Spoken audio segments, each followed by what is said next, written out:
All right. Good morning, good afternoon, good evening to our audience around the world, and welcome to today's webinar, COVID-19 Traditional Markets, Evidence of Consumer and Vendor Resilience During a Global Pandemic. Now, before we dive in, I would like to share a few logistical notes. To ask questions at any time throughout today's presentation, please click on the Q&A button on your Zoom console down below.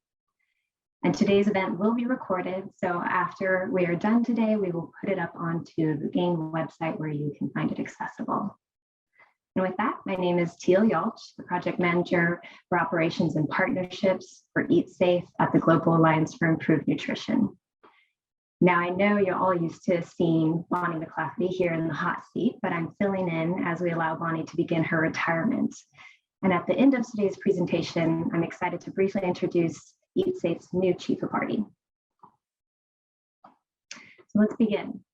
At GAIN, our goal is to improve the consumption of safe, nutritious foods for all people, especially those most vulnerable to malnutrition. And from the generous support of USAID's Eat the Future initiative, we have been leading EatSafe, evidence and action towards safe, nutritious foods. Now, EatSafe's goal is to enable lasting improvements in the safety of nutritious foods in traditional markets, with a special focus on consumers. But in August 2020, and working with support with USAID, GAIN and EatSafe designed an emergency response research activity in the wake of the COVID-19 pandemic. Knowing that traditional markets play a pivotal role for both consumers and vendors as a source of nutritious foods and livelihoods, EatSafe set out to better understand and provide real-time tracking of vendors and consumer perspectives of the health, safety, and resilience of their local markets under COVID. So with that, beginning in October 2020, GAIN began collecting data to track behaviors of consumers and vendors in 12 traditional markets in Bangladesh, Kenya, Ethiopia, Nigeria, Tanzania, and Mozambique. The goal was simple. We wanted to better understand how traditional markets have adapted during this rapidly changing situation under COVID-19, and to assess the availability of nutritious foods, health safety information, understand the business impacts, and understand better how consumers trust and are resilient under these times. So in each country, GAIN's country offices led 3 specific data collection activities in 2 markets in their country. First, we tracked consumer and vendor perceptions of the health and safety of their market through semi-random bi-weekly market surveys in each of the markets. We also tracked prices of a basket of local nutritious foods and conducted monthly resilience assessments of a panel of vendors and consumers using USAID's market resilience framework. Then we took these results from the data collection activities, and they were presented by GAIN country staff every month to the market authorities, local government officials, and USAID missions to inform actions and to make improvements in the market. So with this in mind, we are thrilled to hear from several presenters today who will first discuss the results of the data collection activities over the last 16 months. And then we'll spotlight 2 countries and hear from our project leads who experienced the implementation and dissemination of these results to stakeholders during a global pandemic. So to kick us off, I'd like to introduce Dr. Anthony Wendt. Anthony is a technical specialist in food safety research based in Washington, D.C. Anthony supports the design and implementation of research activities under the EatSafe program. His background is in community-based participatory research and risk management in smallholder food systems. Over to you, Anthony. Thank you, Teal, and thank you everyone for joining us today. It's really an honor to share this exciting work with you all, and an honor to share this virtual stage, as it were, with a panel of presenters who've been really instrumental in the success of this project and whom you'll hear from in due course. So before I dive into the nuts and bolts of the analysis, I want to provide a high-level overview of some key takeaways from this work.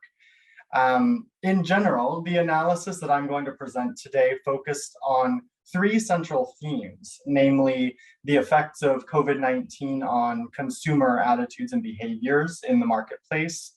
Secondly, the responsiveness of the markets themselves to the evolving COVID-19 circumstances in each country context as perceived by the vendors and consumers in those markets. And thirdly, the impacts of COVID-19 on the viability and operations of vendors' businesses.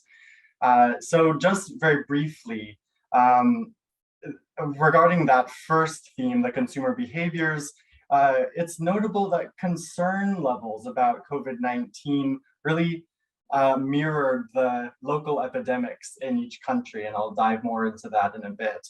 And most consumers that were surveyed reported that they changed their shopping behaviors as a result of COVID-19. And they've implemented a range of personal protective measures to prevent COVID-19 and to protect their communities. Markets were very responsive, and over the course of time, generally implemented more and more measures to protect their market system and the consumers and vendors therein. And the market response measures that we observed very much aligned with the best practices recommended for preventing COVID-19, which is a positive thing and something worth celebrating. And thirdly, regarding the business impacts of COVID-19 on vendors' businesses, we learned that most vendors across these countries were impacted by COVID-19, and that those impacts took a number of forms.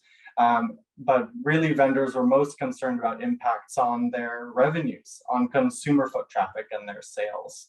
And interestingly, surges of COVID-19 often prompted vendors to consider leaving their businesses or pursuing other lines of work, which is something that I'll talk about more in detail in the coming slides. So firstly, just a brief overview of the methodology that we've been using. I won't go over the methods in detail, but just to orient you all to the data that I'll be presenting. Firstly, we've aggregated the survey results from these markets, totaling around 7,000 surveys administered over the course of the study period, and then computed the responses of those surveys as percentages of consumers and vendors at each survey time point. And then we also, in parallel, have looked at the overall cumulative prevalence of some of these responses about attitudes and behaviors among consumers and vendors, and have taken it a step further to relate the temporal changes in those prevalences to the lived experience of COVID-19 epidemics on the ground in each country, and then are using those relationships to really appraise the key impacts and trends. So now let's dive in. First, I'll be talking about just the overall picture of COVID-19 epidemics in each country, very much at a bird's eye view. The shaded region here represents the study timeframe, and notably, it is not the entirety of the ongoing COVID-19 pandemic, but does represent a snapshot of time from late 2020 up through December 2021. And really, in order to make sense of the behavior change trends presented in the analysis here, it's first necessary to appreciate the complex dimensions of these outbreaks in each country context. And really, an underlying hypothesis of the retrospective analysis, or this look across the study period, is that the unique and generally traumatic experience of COVID-19 has shaped the way consumers and vendors interact with the market. So we can see that in relative per capita terms, Bangladesh had very severe outbreaks of the pandemic, whereas countries like Ethiopia, Kenya, and Nigeria experienced serious, but in terms of magnitude, less severe outbreaks. And so these have really colored and shaped the responses that we observed over time. And notably, we are not showing results from the other two countries that participated in this work, Tanzania and Mozambique, because Tanzania's survey was not specifically related to COVID-19, and Mozambique joined later and had only an abbreviated time series, so it wasn't compatible with this analysis. So Moving on to the survey findings, I first want to talk about how concerned consumers really were about COVID-19 and its impacts on them and their experience in the market. So I'm going to be showing a number of plots like this that show time series trends of all countries from top to bottom, and occasionally overlaid with the shape of the COVID-19 trends in each country, so you can make this comparison. So on this plot here, I'm showing the percentage of consumers who indicated that they had some concerns about COVID-19. And you can see that overall, most consumers were concerned about COVID-19. And this was especially true amid and after surges of the COVID-19 outbreak in each country. And interestingly, peak levels of consumer concern seemed to lag behind the very peak moments of these COVID-19 waves by several weeks in most cases.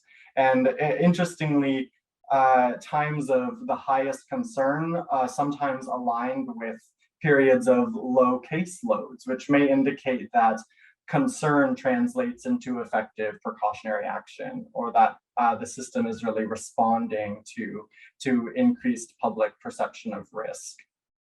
So on the next slide, I'm going to be talking about how the concerns of consumers related to how they actually changed and adapt their shopping behavior. So generally, as you can see here by the solid lines in the plot, the prevalence of behavior change increased with increases in COVID-19 concerns.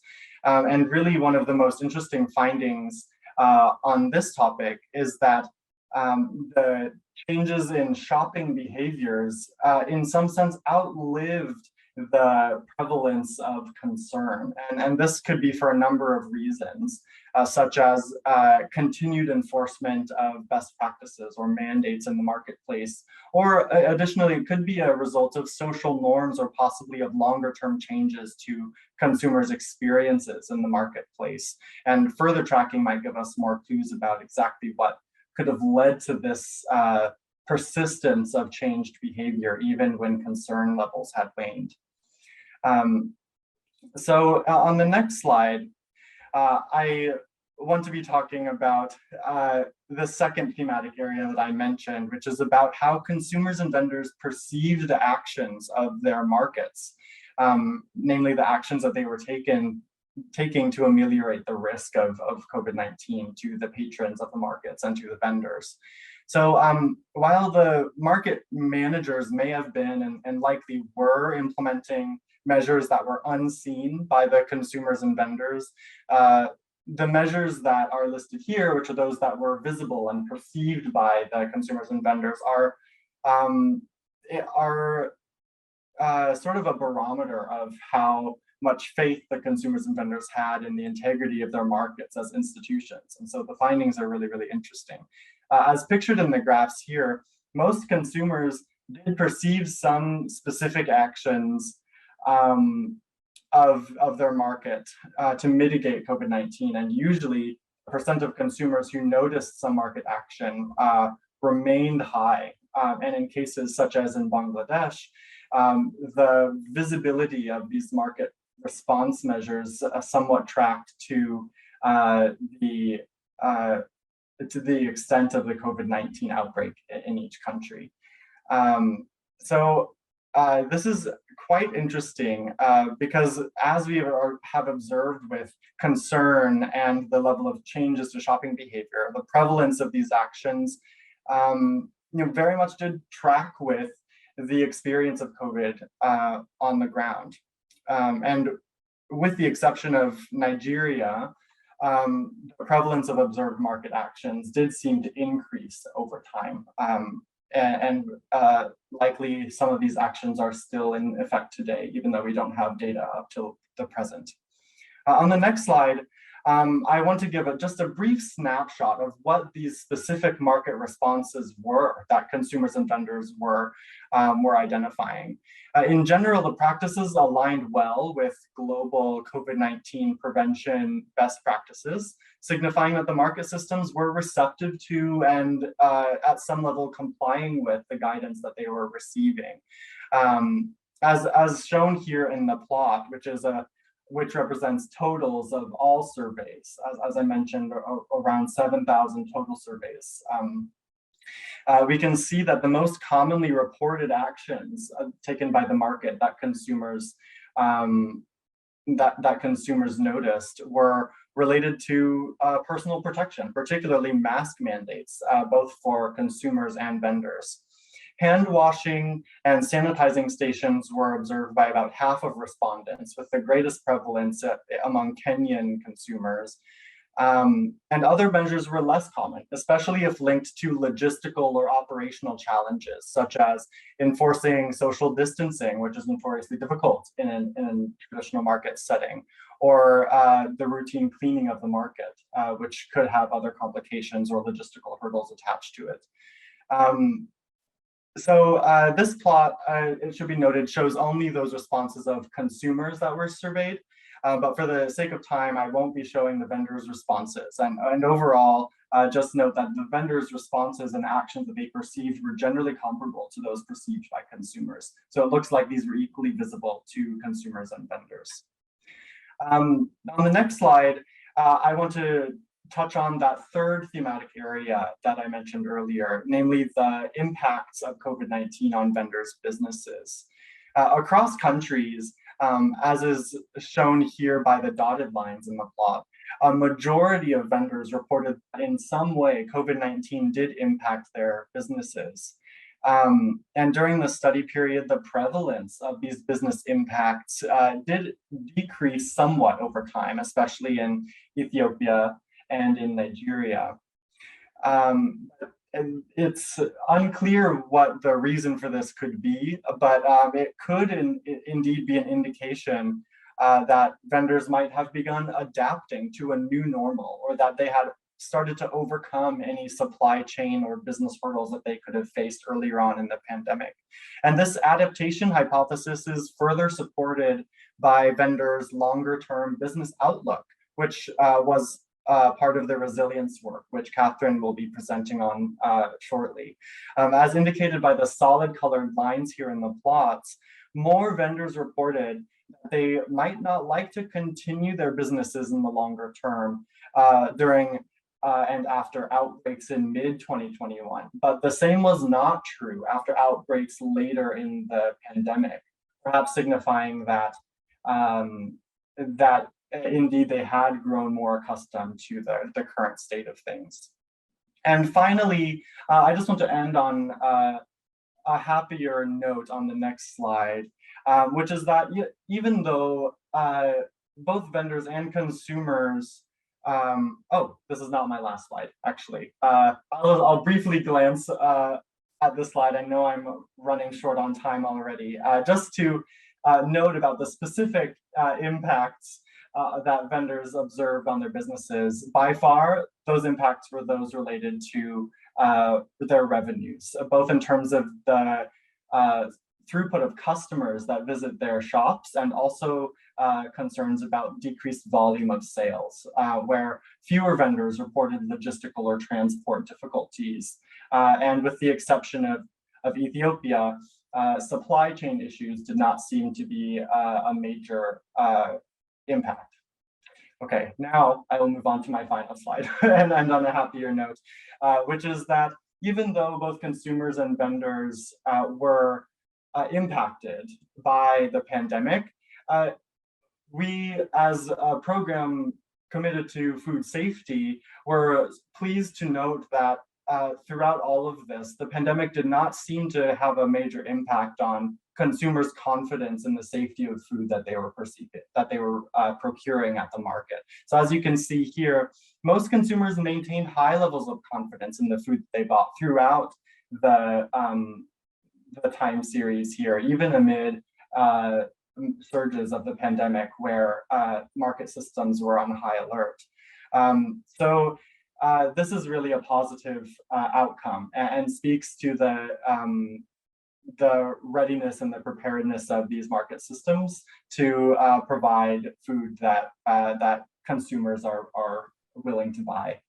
So I'll leave it there and happy to take any questions during the Q&A later. Thank you. Thank you so much, Anthony. Some really interesting results there. Now I'd like to hand it over to Dr. Catherine Dimler. Catherine is a multidisciplinary scientist and technical advisor for GAIN, and who's based in Berlin, Germany. And over the last 3 years, Catherine has been a technical focal point for GAIN's Urban Governance for Nutrition team, leading the program's monitoring, learning, data assessments, and research. Catherine holds a PhD in agricultural economics and an MS in nutritional sciences. Over to you, Catherine. Thanks, Teal, and thanks, Anthony, and thanks everyone for joining us today. I can only echo my colleagues. It's a pleasure to be here, and and I have the pleasure to present to you some resilience market response data. And so to add on what Teal and Anthony had already mentioned in terms of methodology, we have, for the resilience market piece, we have based our methods on USAID's framework on market system resilience. And here we've looked into, the framework is set up based on different dimensions. There's actually 8 dimensions, some long-term, more reactive dimensions, some are more proactive. We have based our assessment on 6 of these dimensions. And in the center were always both behavioral and structural components, but also components out of the side from consumers and vendors. And in the following, I'd like to provide you some snapshot results, particularly on Bangladesh and Kenya, regarding some of these dimensions. Not all of these dimensions, but some of them, to give you some more idea of the resilience work we have been doing. In the next slide, you see highlighted the dimension of connectivity and some results here. Connectivity is between or within market actors, so the interaction between, for example, vendors with each other, but it's of course also the interaction and connectivity between different market actors.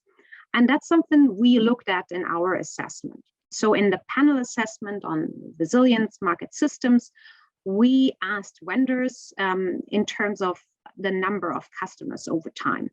And in the plot here, you see the share of vendors that actually reported to have more than 15 customers on a typical day. What you can see here in the dark blue line is Bangladesh data, and in the light blue, you see Kenyan data. You see for Bangladesh that the number of customers decreased over time from the vendor's perception. We see for Kenya, for example, that the number of customers stayed relatively stable over time.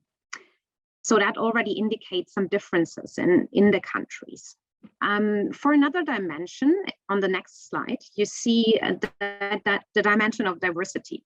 And diversity is regarded in terms of different food products being offered in the markets, the diversity of different shops, so large scale versus small scale vendors, but of course also in terms of consumers' diversity and their shopping behavior. So here we looked at the consumer shopping frequency, which is actually, of course, directly related to the connectivity issues that I just showed you in the previous slide. So in the plot, you see the share of consumers shopping at least once a week in the markets. And again, in the light blue, you see Kenyan data, and in the dark blue, you see Bangladesh data. For both lines, you see that over the time that we are looking at, consumers' shopping frequency decreased. So that also already gives an indication that there were less frequency of visiting those two markets under consideration. On the next slide, you see the dimension of equity and fairness. And equity and fairness actually refers to, well, the level of equity in the markets, or the level of perceived equity in the markets. And in our assessment, we particularly focused on vendors' perceived difficulty following new COVID-19 rules and regulations. New rules and regulations included, for example, the mandate to wear face masks, or so using hand sanitizers, or a more rigorous cleaning, and so on and so forth. So that's also, of course, individual for each of the markets. And here we see in the plot, you look at the share of vendors that reported to have difficulties following these new rules and regulations. And we see that for the dark blue line, you see that we have Bangladesh, and again, the light blue line is Kenya.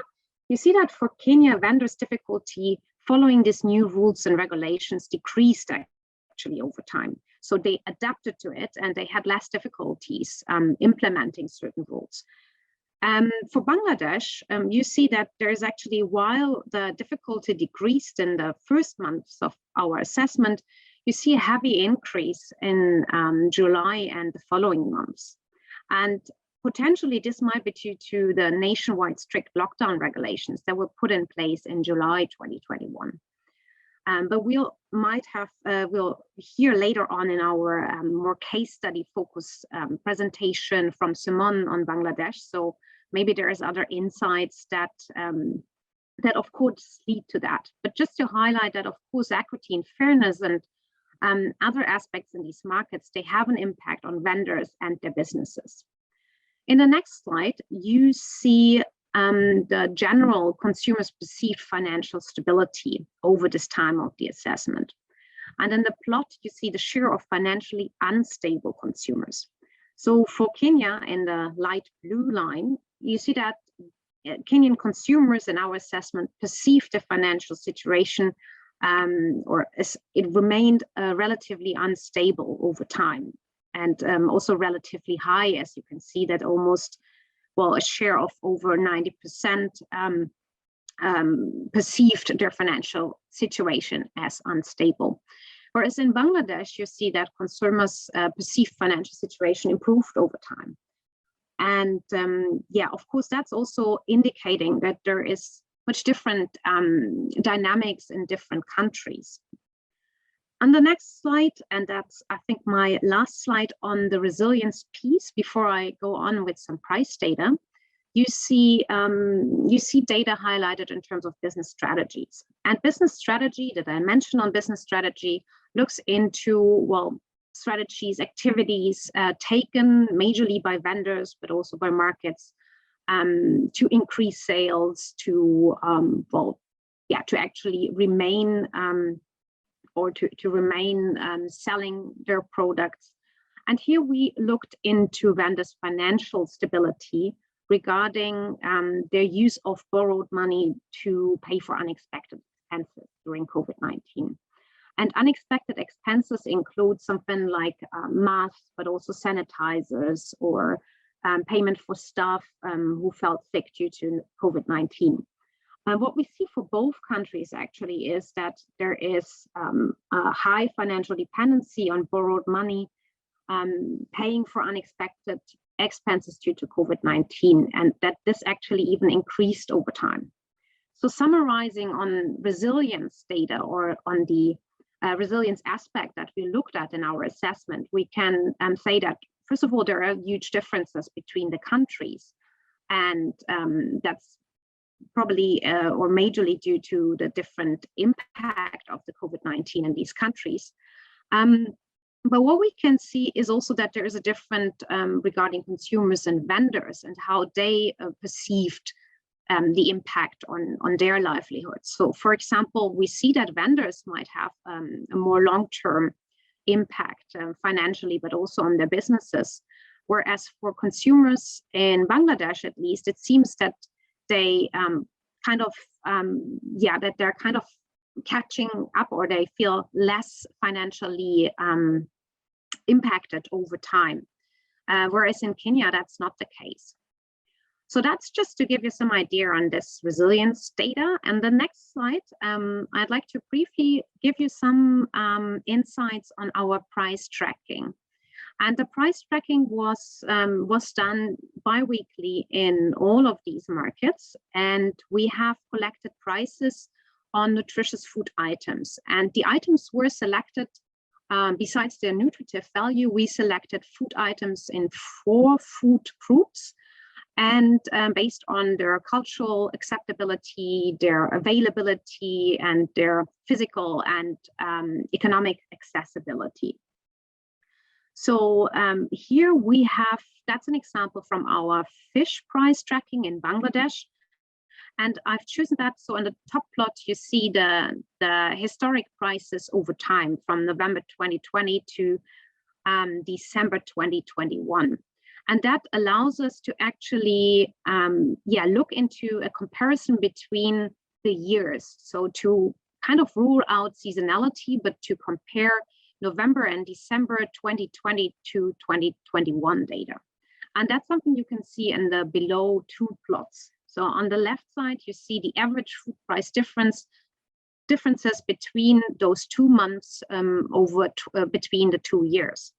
And you see in the solid line, the fish price in 2021 was much higher than in 2020. And on the right-hand side, you see that in terms of percentage price changes. So November, the price was 30% higher in 2021, and in December, it was 6% higher compared to the previous year. We looked into different food groups, and in the next slide, you see an overview of all the food items and food groups that we looked at in Bangladesh. And these are average prices, so taking the changes for November and December together as an average. And you see that the price change between 20 and 21 for fish was 18%, so an 18% increase in fish price. You also see an increase in the food items of eggs, sour yogurt, and also for pulses like chickpeas and lentils. Whereas you also see that there is a price decrease between those 2 years in the vegetables that we assessed. So green papaya was 24% cheaper in 2021 compared to the previous year, the same for red amaranth. So that's just to give you an idea that we can't say on average that we only see price increases. It really depends on the food groups we are looking at and on the particular food items. With that, I'll like to hand it back over to Teal, and looking forward to further discussions. Thanks. Thank you, Catherine. I'm sure we could spend all day looking at all these results, but we do want to move on. We're going to be transitioning from analysis of the results to in-country experiences of our project leads who took these results on a monthly basis to the market and government authorities to inform action on the ground. So first, from our GAIN Bangladesh team, I'd like to introduce GM Raza Simone. Simone comes with a background in anthropology, having more than 12 years of experience in the field of urban development, policy and advocacy, and research nutrition. He has led several different programs at GAIN, including the workforce nutrition in the ready-made garment sector, keeping food markets working, and urban nutrition. Over to you, Simone. Thank you, Teal, and thank you, everyone. I want to share today their story. Basically, a good story. I think that how the behavior of the vendors and market association we have changed, and a market actually transformed into a healthier market. So, Abby, next slide, please. So, during the COVID-19 in Bangladesh, actually after March 2020, the Bangladesh government actually they closed down all the schools and universities, and there is some restriction in the office and the court. So, government had trying to protect and fight against the COVID-19. So to keep the urban food supply chain, the market was open, but due to decrease of consumers, some vendors have to actually close down their business and get back to their rural areas. So that was very crucial situation in that times. Next slide. So statistics show that till March 2020, from March 2022 to December 21, there is almost 16 lakh COVID case confirmed, identified in Bangladesh, and death is more than 28,000. Happy next slide. So we have actually discussed, our colleagues, Catherine and Anthony have discussed the data collection process and everything's analysis, but I will share with that where we actually worked. Our project location was the two markets in Dhaka. In Dhaka, basically, in Bangladesh, Dhaka is the capital, and there is more than 100 wet markets. In the both, there is 2 city corporations, basically municipality. One is the north and the one is south. We have actually chosen our project location in south area. And the one market is the new market that is called the Bonolata wet market. That is actually situated in the main area of the South City Corporations. And that is the largest retail and wholesale wet markets. And the others market, Islambak wet market, that is also situated in the old town in the South City corporations, and there is also some consumers, female consumers actually they visited in the market regularly, and there is a class like middle, upper and lower class in both market have, so that's why we chosen these markets. Next slide, please. Before actually when we start our work, before that the situation was very worse. Like you can see that the waste management and social distancing and wearing masks and hand sanitizer, everything, there is a the situation was very worse. But actually when we started the our intervention and based on the data, there is some change I want to show you. Next slide, please, Abby. But before going to the data collection process and the intervention, I want to share that at that times in the COVID, during the COVID time, there was a critical situation. There is a challenging situation in Bangladesh because there is a countrywide lockdown. You can see that the military peoples, they are actually in the road, they are checking everything, and from the city corporation authority, because the market authority was the city corporation, so we need to seek permission from them. And also the market committee members, they were not interested initially to work with us, and we actually submitted a letter to work with them that to mentioning our objectives. And also there is a risk that the data collectors, when they are collecting the data in the market, there is a risk to possibility to contracting COVID-19. Next slide, please. So in the data, basically, there is a lot of questions, but we actually focused on the consumers while they are shopping in the market. They are concerned. What was their concern? We have also actually identified the food items availability and the price. Supplies also, and understanding the coping mechanism that also already Catherine describes, and also we assesses the personal hygiene practice and initiative that actually taken the market committee. So these types of information basically we focused on in this both wet market. Abby, next slide. Yes, so based we collect the data. Our team actually gathered the data and information, and we analyze the information. Based on that, there is some actually some priority tasks we have identified, and based on that we have actually prepared a bulletin bi-weekly and monthly. We have prepared some bulletin to share with our stakeholders and the concerned authority. Next slide, Abby. So what actually next steps we did, we actually, based on the data findings, we have engaged the market committee, because they are the administrator of the market, and also they look after the market of cleanliness and everything. So what it did that we shared the data information that what types of consumers concern we have found based on the data survey. So that actually helped them to know the way forward of work and what types of immediate action they have to take.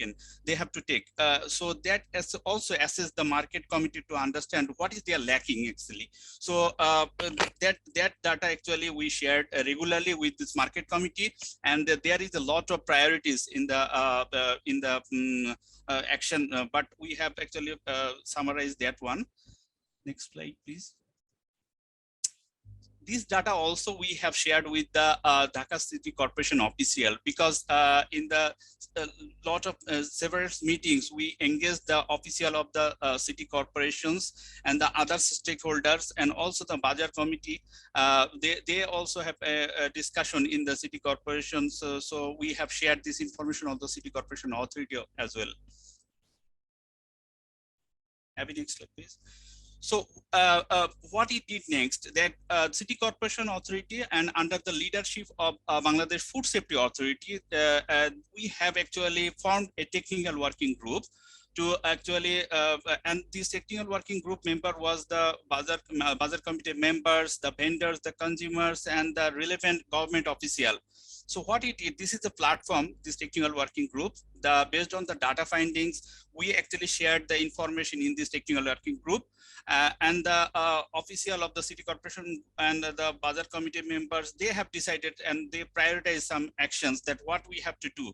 Like they identified the major food safety constraint inside the market. They actually review the infrastructural audit, actually what types of changes they need to require in the market. And we have developed some behavior change communication materials, BCC materials, that also we have approved through this technical working group meeting. So based on the recommendation of the technical working group, we actually have some excellent drive in the market. You can see that our team actually, they are disseminating some messages, awareness messages to the vendors and the guidelines, and everything actually we are sharing. And also there is a health camp we have set up in the markets to vaccination campaign basically, and the imam of the mosque, he also actually providing awareness message through the vendors and the consumers. Next slide, please. And you see that there is some BCC materials I have already discussed. We have also promoted in the market. Abby, next slide, please.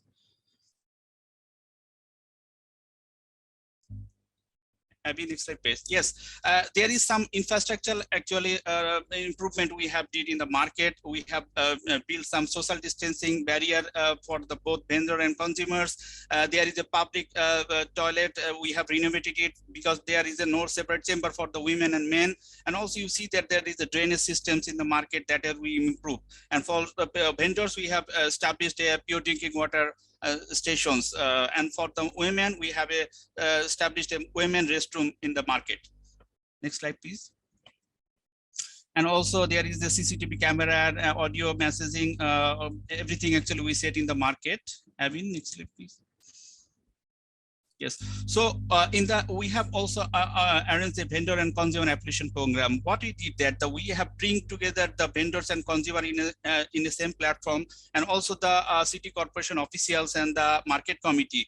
So the consumers, they actually share their expected market, that what types of market they desire, what is the lack is. So the committee and the city corporation authority, they have also have some idea that what types of initiative they have to take. And we have appreciated some best vendors who actually practices and maintains the health hygiene in the market, basically. Next slide, please. We have observed some day, International Day. Abby, next slide, please. And we have some learning also, but I want to share, because the time constraint, I would share the sustainability and adaptability models. Yes, now both markets actually moving in the transform their healthier markets, and the consumers are actually getting aware about the safe and nutritious food. These two markets actually now the ideal markets models in the Dhaka city. The others members of the others market, the market members and the development partner and other government officials, they are actually now frequently visiting our market to learning that how actually we have changed the behavior of the vendors and also transfer the market into healthier market. That is one of the achievements I believe that regarding the sustainability. Next slide, please. And also we have received a request letter from the others market where we did not work, but the Bazar committee of the Mohammadpur Fresh Market, they have also submitted the application to GAIN to actually to support them to transform their market also in the healthier markets. So I think that slide is the next slide. Yes, so thank you everyone, because the market is now in these situations, because people are feeling safe and the consumers are feeling also safe in the market. And the Bazar committee, they committed, they are committed, and the vendors are also committed to actually carry forward this type of initiative, what we have actually started in the 2022 during the pandemic. So thank you everyone, and thank you all. Thank you so much, Simone. It's an excellent example of how this data was collected and used to inform other initiatives and programs. So wonderful example. Thank you. And now it's my pleasure to introduce our last presenter, Dr. Dorothy Mugane from our GAIN Kenya office. Dorothy is a senior technical specialist in food systems and nutrition, providing cross-country or cross-cutting technical backstopping for the GAIN program in Kenya. She has been instrumental in providing leadership and technical support during the implementation of the EatSafe COVID response activities in Kenya. She holds a background in food science, technology, nutrition, and public health. Over to you, Dorothy. Yeah, thank you very much, Teal, and everyone attending our webinar today. We are so excited to share with you EatSafe findings and then what did we do with them at country level. I'm so excited to be able to share today how did we use EatSafe data in Kenya.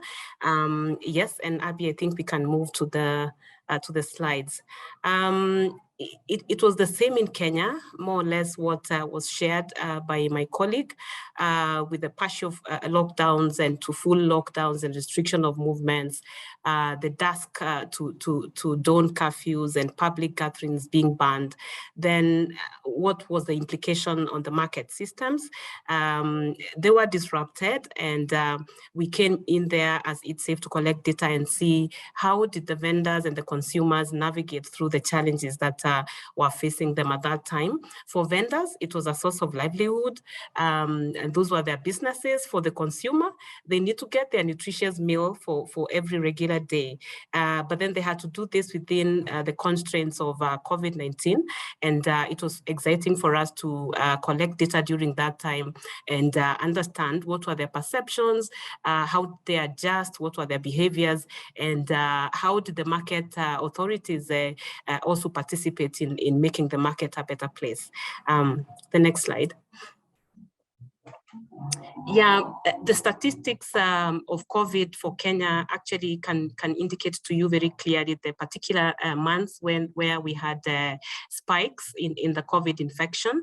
And I would like to emphasize the period between March 2021 to all the way to September, the infections were very high, and also we experienced quite a number of deaths.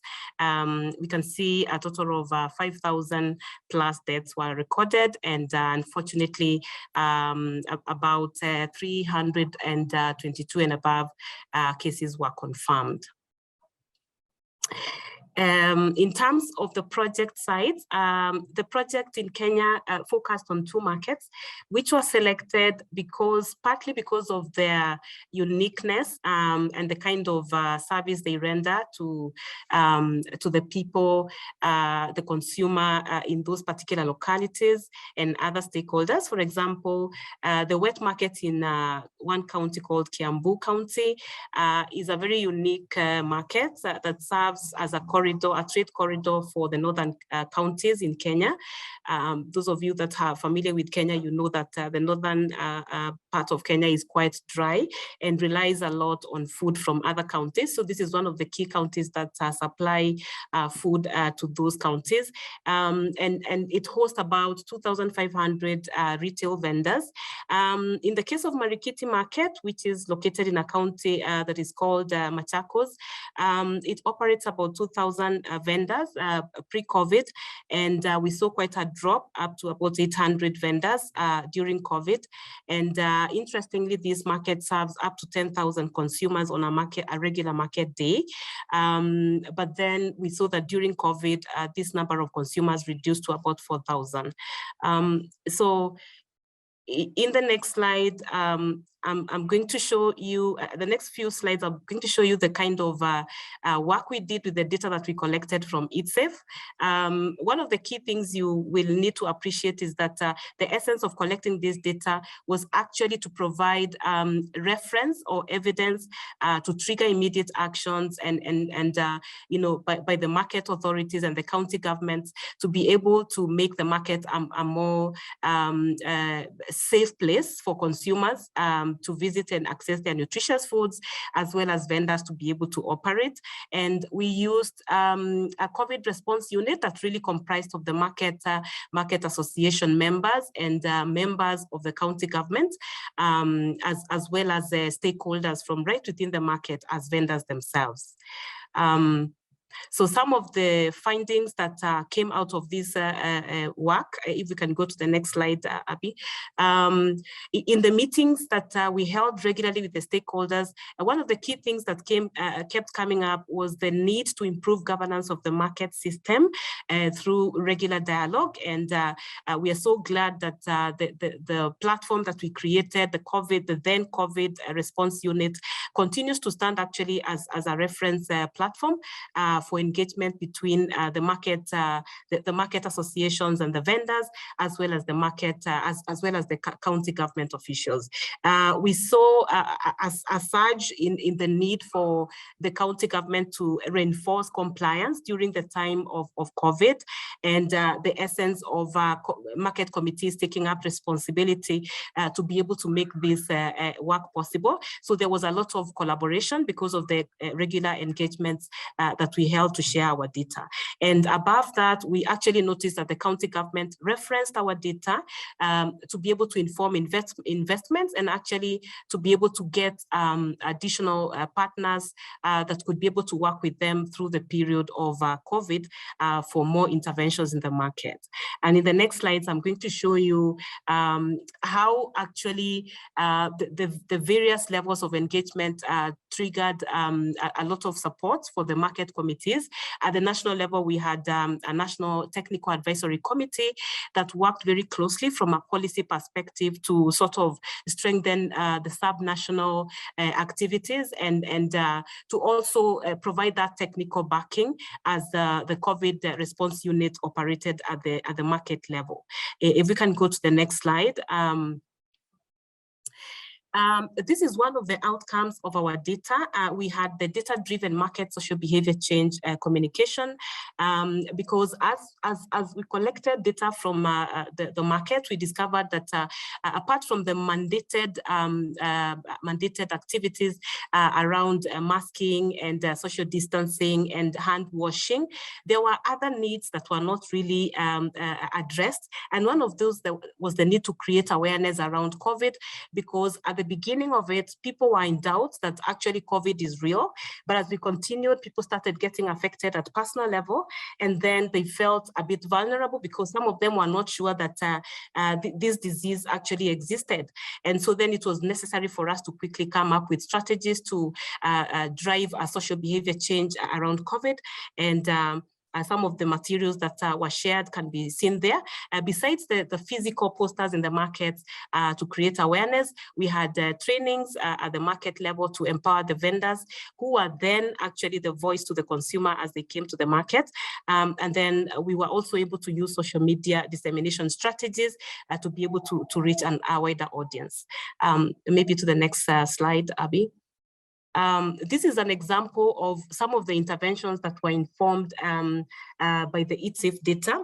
As soon as we were able to highlight the needs and the plight of the vendors and the consumers in the market through the data, and in our feedback sessions, the county government took that as a priority, and they were able to partner with other interested development partners to improve immediate improvements in infrastructure.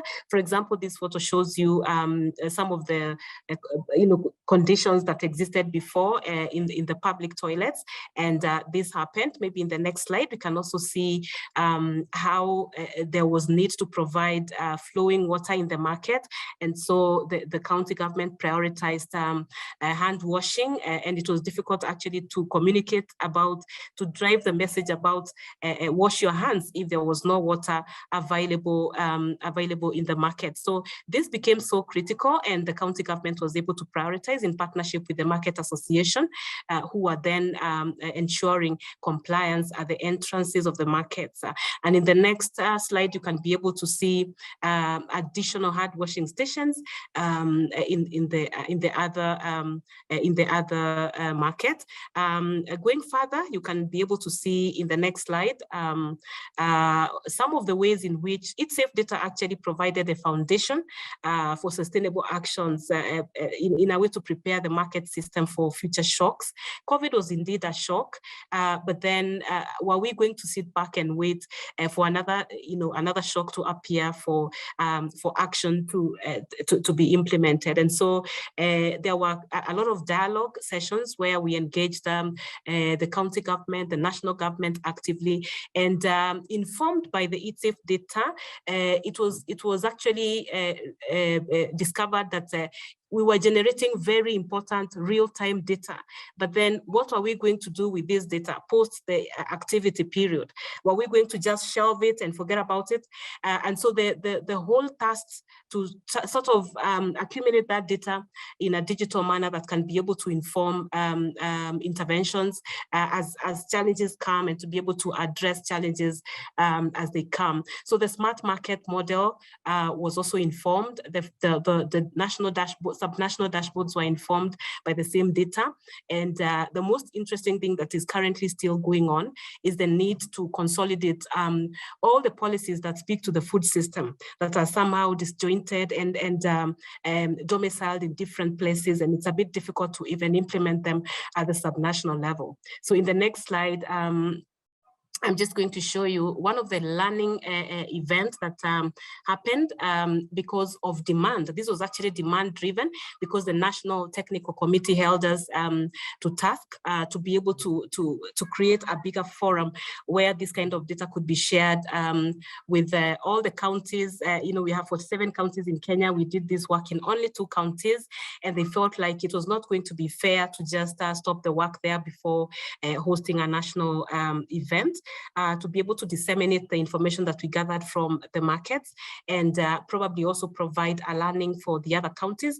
And we have seen a lot of interest since then. In the next slide, you can be able to see some of the conversations that came in terms of smart market modeling informed by data. When you talk about social distancing in the wet markets, from the kind of photographs you've seen there before, it seems a bit distant and far-fetched, but with planning and investment by the county government, the future looks good if our smart markets can be informed going forward by data and evidence that came out of this work. In the next slide, it's actually to just emphasize the role that county governments are now continuing to play in terms of developing subnational dashboards. The aspect of the price data monitoring was so intriguing for the county government because on a regular basis, they would not be able to rely on the national government actually for priority commodity price monitoring.